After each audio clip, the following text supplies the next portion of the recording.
South Africa's big election, the 2024 national and provincial election, is about 2.5 months away, we believe, with a big day on the 29th of May. It hasn't been officially announced yet, but all of the signs are pointing in that direction. Some people think it'll be even earlier, 22nd of May, but at the 29th of May, it'll be 2.5 months away from where we are today. And today's a big day because we have the results of yesterday's by-elections. Now, the by-elections are held when a ward councillor in a local election has either died or swapped parties.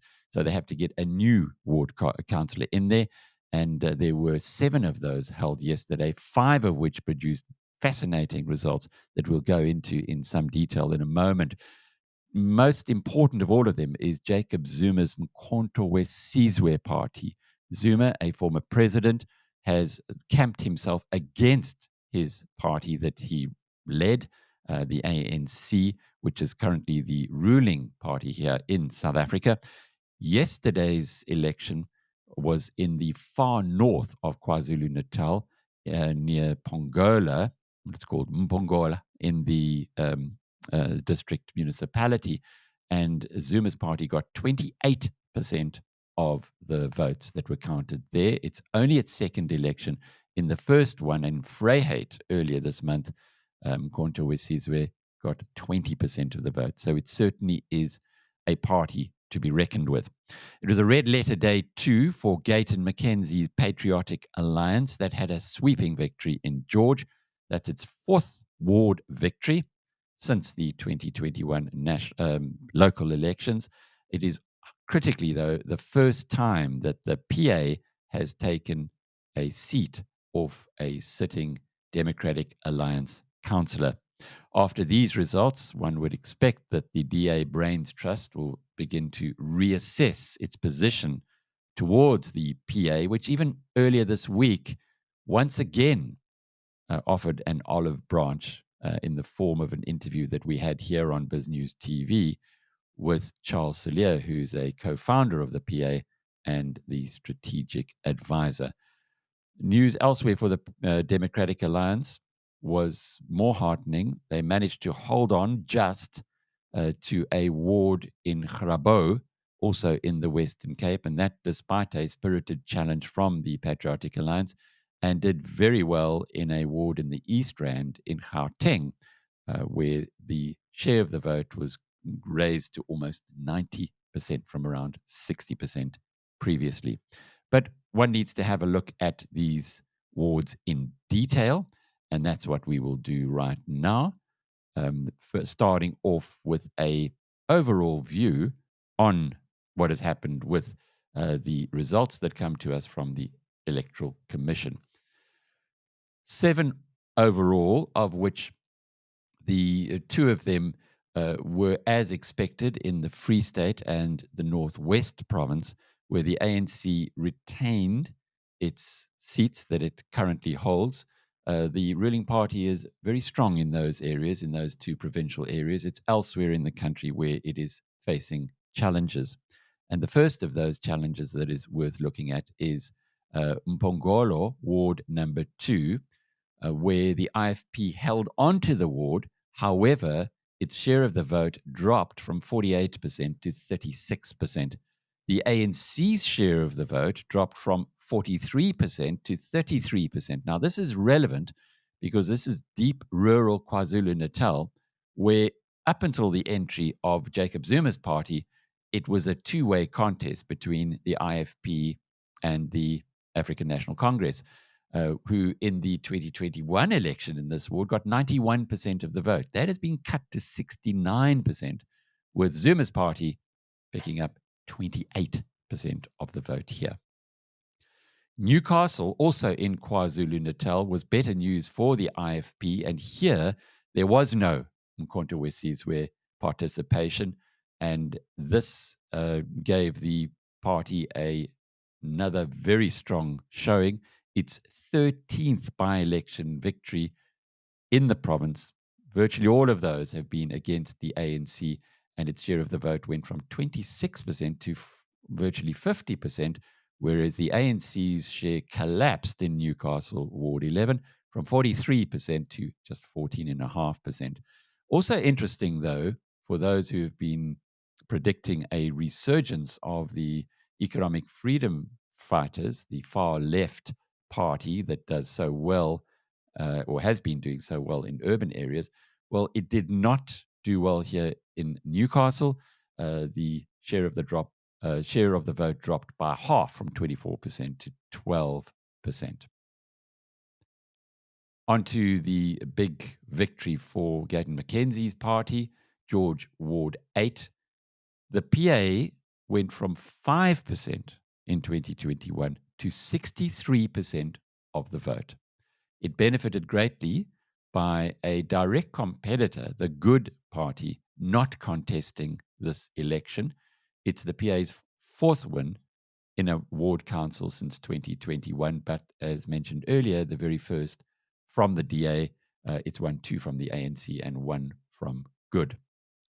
The DA itself will probably be circumspect about what happened here. Its share of the vote didn't fall that badly, only from 37 to 33%. But what will be concerning it is that the Patriotic Alliance picked up virtually all of Good's 33% that it won in 2021. The ANC's share continues to decline and it's virtually wiped out in big parts of the Western Cape now. Its share of this ward's vote from 4% to just 2.5%. Theewaterskloof was slightly better news for the Democratic Alliance. It managed to hold on to the ward, but only just. The share of the vote for the DA, which was a relatively comfortable victory in 2021 at 51%, fell all the way down to 28.5%. Good came second here with 26%, and it improved more than doubled from the 12% it had in 2021. And the Patriotic Alliance also virtually doubled from its 12% in 2021. The ANC here was steady at 19%, but you could see a very different result had Good and the Patriotic Alliance decided to work together rather than competing against each other. Indeed, they split the vote, which enabled the DA to squeak home in this constituency. And then the final one that we are looking at today is Ekurhuleni, Ward 25. And here, very good news for the Democratic Alliance, where its share of the vote rose from 68% to 87%. The ANC fell almost to nothing, from 8 to 3. And the EFF, on the other hand, seems to be doing very well in Ekurhuleni, despite allegations of massive corruption in that city, in that metro. Its share of the vote rose from 2% to 9%. So what are we to make of all of this? Well, it's hard to provide any insights or suggestions or conclusions based on results that are in a very localized area and only for a couple of thousand people. But it does show some very strong pointers for Jacob Zuma's re-emergence into South African politics, confirming what Frans Cronje results from the Social Research Foundations showed us. Cronje reckons that the most recent polling that they have done in KwaZulu-Natal, which was only a few weeks ago, will give Zuma about a quarter of the vote there, alongside the IFP and the ANC, with the Democratic Alliance coming in at 18%. Now, that makes the election coming up in 2.5 months incredibly tight and very interesting. It'll be intriguing to see whether Zuma's MK decides to go with the ANC after the vote there in KwaZulu-Natal. Up to this point, it looked like a very most likely a probability that the IFP and the Democratic Alliance, in other words, partners in the multi-party charter, would squeak home there with just over 50% of the vote. Not so much anymore with Zuma coming into the party. So that's perhaps the biggest conclusion one can draw from those 5 results. The second biggest one is, as mentioned a little earlier, the multi-party charter wants the Patriotic Alliance to come in, but the Democratic Alliance, which is the biggest party in the multi-party charter, does not want it in. And I say that because a number of the the smaller parties, the IFP, Action SA, and the Freedom Front, who are in that multi-party charter, have publicly stated that they need the Patriotic Alliance's votes, but the Democratic Alliance has continued to resist any move of bringing them in. Perhaps it's time for those parties that are at each other's throats to realize that they both have something to share, and indeed for the Democratic Alliance to read through these numbers very carefully, because it's got some challenges which were perhaps unanticipated just a week ago.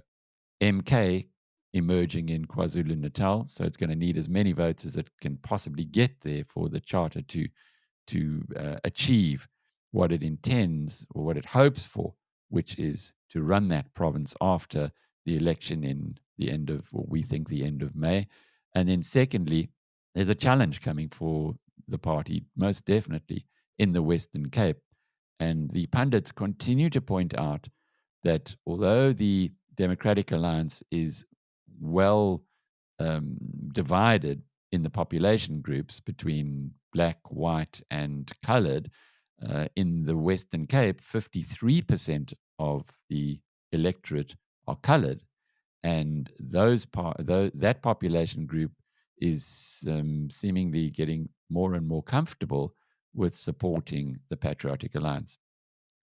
These are interesting questions that the politicians will be, no doubt, juggling with over the next little while.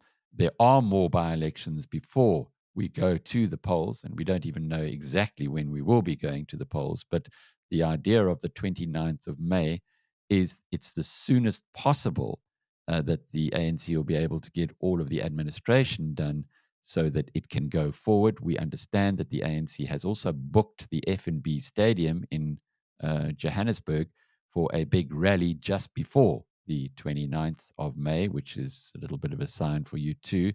And also on top of that, the ANC does not want to postpone the election deeper into winter. And according to the Constitution, we have to have an election in South Africa before the end of August. So May is bad enough, but going into June, July, and August, that is not the time that you're going to get out the vote, especially in the rural areas. I hope this has been useful to you. I'm Alec Hogg from biznews.com.